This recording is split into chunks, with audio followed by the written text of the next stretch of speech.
Hi and welcome to another edition of Bauer Business Bites. My name is David Tighe, Managing Director of Bauer Media here in Northern Ireland, and each week we catch up with people in business and people who are involved in the political world to find out exactly what's going on. And this week we are really pleased to welcome Conor Murphy, MLA, the Minister for Finance. Conor, welcome to Business Bites.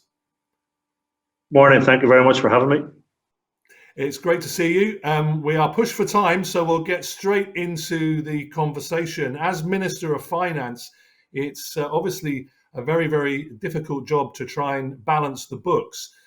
Businesses have had to balance the books over the last 18 months, and of course, we have to balance the books all the time. So how difficult have the challenges been for you during the last period to try and attempt to keep the books well balanced? Well, COVID has been a very difficult period for all of us, and businesses especially, I think, because the lockdown had a very serious impact on society generally, but also on the ability of businesses to function. And so it's been a huge challenge, and thankfully we are beginning to emerge from that, although there are still some concerns out there, and certainly in terms of the health service and our hospital system, we need to be cautious in terms of opening up too fully, too quickly. But nonetheless, a lot of business has got back up and running again. It has been a challenge, but we also have had a significant degree over the course of last year of COVID support from Westminster, as the British government spent money in supporting business and the health service and vulnerable people over there. We also got a share of that, and we had an additional about £3.3 billion to spend over the course of last year. We put that obviously in the first instance to health, but we also put it towards business and towards protecting vulnerable people, towards education and those issues which are very close to us, but also very challenging for us to manage. So that was on top of our budgets, and it meant that even though there was a very significant challenge right across society, we were able to manage. We haven't got that COVID money for this year for the budget, and I think we are back to feeling the full impact, I suppose, of about 9-10 years of austerity budgets from London. We basically wait to see what our share of the pie is once London makes their announcements. So we will be back feeling that effect. The good news is, though, we are getting, rather than an annual budget, which is very difficult in terms of planning in the longer term, particularly for reform for health service and issues like tackling waiting lists in the longer term. We are getting a 3-year budget. We do hope for a decent outcome in relation to that, but we've no indication that it's going to be any better than we've had before. But the executive are in kind of planning mode at the moment. I'm trying to lead a discussion there on what our priorities are and how we try and get the necessary resources to meet those priorities. So it has been challenging, but it's been challenging for society generally. It's been challenging for people living in their own homes and their family relations and the connectivity that is essential to ourselves as humans. And we recognise all of that, and what we're keen to do is try and do as much as we can to support right across society. Yeah, I mean, we all know that money doesn't grow on trees, and I'm sure your pencil is being sharpened in the background as we speak, as that upcoming budget gets closer and closer. You've already alluded that some departments may feel some pain. Can you be any more specific about that at this point? Well, I'm always amused when people say, the finance minister should find the money for this, as if the finance department's like treasure hunt, and I go around searching under desks or in cupboards to find. We know what we have. We know the impact of 9 years of austerity. It means that public services have been whittled away right down to their core, and they continue to struggle to provide the level of services we would like them to provide. And that's particularly true in relation to health, which is the most essential of our services. And so the executive have had in their agreed from we come back in January 2020 to prioritise health in the time ahead, to build on the reports about reforming the health service, tackling issues like waiting lists, trying to improve the health service and make it more efficient.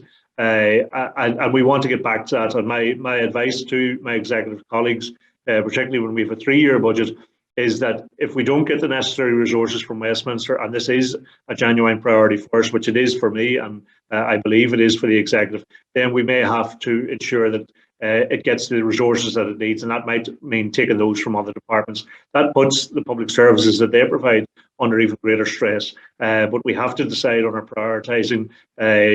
it's not the position any of us want to be. I would wish that there was a different approach in Westminster and in Whitehall and London, but that's the budgets that we've been given over many years. We have to try and protect as best we can frontline services, protect workers and their families, and that's increasingly a stretch as time goes on. But that may mean if we want to prioritise these things, that we do have to look to other departments to surrender some of their money to try and prioritise health and a number of other priorities. We want to look at areas like skills. We want to look at green recovery. We, of course, want to make sure education and vulnerable people are protected. But that's a big stretch when you have a very limited resource.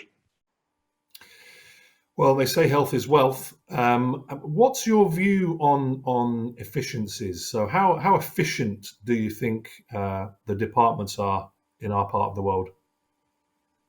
Well, and there's always room for efficiencies, and we strive to find savings at all times. But the reality is that budgets have been cut. In real terms, we're operating with substantially less than we were operating with a number of years ago. And that's the ongoing impact of austerity policies, which has cut public services right across Britain as well as across here. So that means it's increasingly more difficult to find efficiencies in areas like health and other big spending departments. You need to invest to save. You need to make sure that you change the systems, that you employ the people that are necessary in the service. So, for instance, we spend a huge amount of money on agency staff in the health service because we don't have the requisite nurses employed under the NHS to do the job that's needed. So, in order to do that and have a longer term saving, we would have to invest. We would have to recruit people, invest in training. So, on the one hand, you can't just make savings and cuts. If you want to truly make efficiencies, then you have to make sure that you build those into the public sector system, that you build those into public services, that you invest in those to make them more efficient, and you will yield savings in the longer term. But that's a challenge when we were in a situation where we had only annual budgets, because you can't plan for the longer term in an annual budget setting. But we now have obviously a 3-year budget. We're hoping for a decent outcome, but we do want to get down to trying to do that job that we had all agreed to do, which is actually to tackle some of those longer term issues, to invest the necessary resources, which I think in the longer term will create greater efficiencies and get more savings back into the system. Yeah, with a 3-year budget, I mean, obviously that's that sounds good, and that you can plan ahead for the future. But if there are bumps in the road, is there any flexibility in that 3-year budget, or is it set in stone for the next 3 years?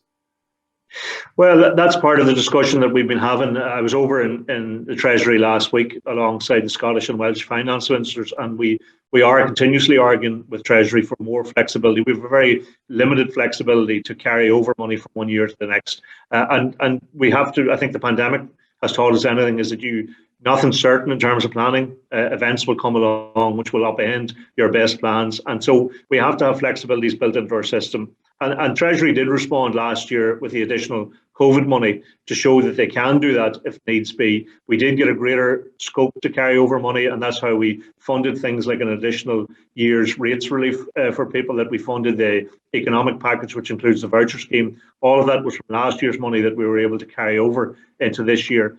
So there is the ability to do that in response to significant issues. What we want is that type of flexibility built in as a norm, that we can, if needs be, carry over money. That's certainly important in terms of long-term planning. Other than that, you get a rush to spend money at the end of the year so that we're not surrendering any back to Treasury, and that's not the most efficient way to deal with your money. Right. And obviously a successful economy is going to help everybody, and a lot of people who watch this particular program are heavily invested in business. So for the business community, there's grants, rates, holidays. We've all benefited, or most businesses have benefited from that in the last period. If we're looking ahead, is there any light for business in the next period that you can let us into? Well, we don't have the money that we had, that additional over 3 billion that we did. I mean, we put over £1 billion into business support, both through business grants, but also through the 2 years rates holiday that quite a number of businesses got. We don't have that going forward. We may have the ability to do something marginal at the early part of next year Of course, there is still the outworking of the almost £300 million we put into economic recovery plan, which includes the voucher scheme, but also beyond that, I think about another 150 million for an economic support package that the Department for the Economy are currently operating.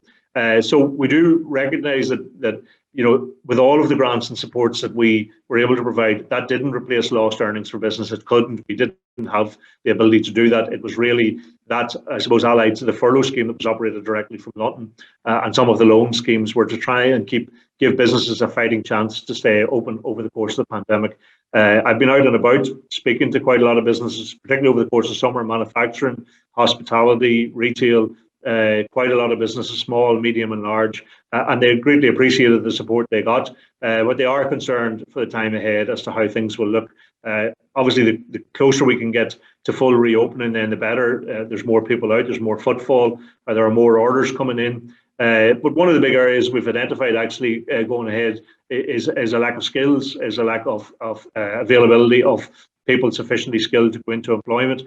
Quite a lot of businesses I met are telling me they could employ more people, they could do more business, they need to get access to workers. Some of that is Brexit related, where people have left and gone back to other countries, but some of that is the outworking of the pandemic as well, and we need to try, as well as putting a focus on health, to try and support the ability of people to find work, and that supports the ability of businesses to continue to grow and expand, and that, I think, needs to be a focus of the executive and of the Department of Economy in the time ahead. Okay, Conor, two final questions. I know your time's tight today. You mentioned the B word, I didn't, but when you look into the future, what do you think, how can you predict the ongoing impact of Brexit when you're trying to work out the finances? Well, I think we need to get past the noise that there's been about the protocol. Undoubtedly, when you change trading arrangements, you're going to get interruptions. That's inevitable. People who advocated for Brexit knew that. And that's why I think the majority of people here recognise in our circumstances on this island voted to remain in Europe. And that's consistently been their position ever since. But the protocol is there. It's there to mitigate against some of the worst outcomes of Brexit. I think we need to get it working properly. There are undoubtedly challenges with it, and there are solutions have been put forward in conjunction and in dialogue with business here. I think we need to get down quickly to putting those solutions in place, and then we need to get to the position where we can take advantage, as people are looking to do, of the unique position we have with a foot in both the British markets and the European markets. The interest that's had, the growth that there has been in some sectors of business already, and we need to take advantage of that, because the noise is drowning out the potential. And I know that Invest and I have over 50 expressions of interest from people who are saying internationally, what's the position now here? We understand that you're in potentially in both markets, but that's been drowned out by the approach of the British government, which is kind of aggressive in terms of dealing with the European Union, is threatening to upend things, to invoke Article 16, to create more chaos in terms of our exit from the European Union. So I think we need to get that settled down as quickly as we possibly can. And then I think businesses will look to the advantages. I think international investors will look to the advantages. And there is potentially an economic upside to all of that. Although I do think we will continue to suffer as a region from leaving the European Union. I think in the longer term, it is more damaging to us. The protocol is just about trying to mitigate some of that worst damage. Okay, final question. To the uninitiated, Reval 2023. Just tell us a bit about that and what the impact is and what we should be thinking about in relation to Reval 2023. Well, I mean, the key issue for many businesses is rates, and we already had a lot of dialogue with businesses and business organisations. We have already reduced the rate in effect by about 18%, although much of that was lost due to the rates holiday for people, so they didn't experience the benefit of that. But one of the other issues businesses have been raising with us frequently is the frequency in which revaluation exercises take place. And if that happens, a reval is really rebalancing in terms of the rentable value of businesses. And that goes up and down for certain sectors depending on the economic circumstances. But if those changes only happen every 6, 7, 8, 9, 10 years, then the effect of that is very severe and sudden for some businesses. Some benefit and some will, their rates will go up significantly. The pot doesn't change. It's just the distribution of rates within the pot across businesses that changes. So we had committed to doing a more frequent exercise. That means when that changes, the time factor is less. That means the level of change is less. So businesses are better able to absorb either the increase they might experience or to benefit from the decrease they might experience. So we're doing a reval exercise. This will be the quickest that has ever been done inside 3 years this time. The valuation will be taken from this month, actually, although the exercise only kicks in 2023. But that will take account of the experience of businesses over the pandemic. But the more frequent those exercises, the less variation there is, and the less upset there is for business one way or the other.